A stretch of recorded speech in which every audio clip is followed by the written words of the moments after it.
Le vote final n'est pas une surprise, c'est une surprise par l'ampleur du score. Il y a eu 74 oui, donc c'est une victoire éclatante.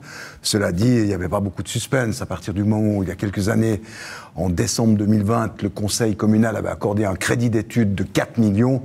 Il était quand même difficile de faire marche arrière, surtout avec un projet dont Nyon, vous l'avez dit tout à l'heure, avait besoin. Je suis très très satisfait. Alors j'ai entendu bien sûr ceux qui s'y opposaient pour des raisons financières. Vous avez posé la question à M. Cavalieri, est-ce que c'est le bon moment?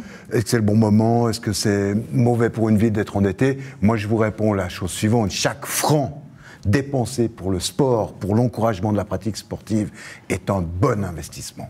Tout le monde ne pourra pas être servi. Il y a des sports qui ne bénéficieront pas de nouvelles infrastructures avec ce magnifique complexe. Il y aura toujours des sociétés qui seront moins bien servies que d'autres, mais globalement, ça va être une avancée énorme pour des sportifs qui font partie de sociétés, qui ne font pas partie de sociétés, parce que c'est vraiment dissocié des besoins scolaires. Donc non, je crois qu'il faut voir ça avec beaucoup d'optimisme.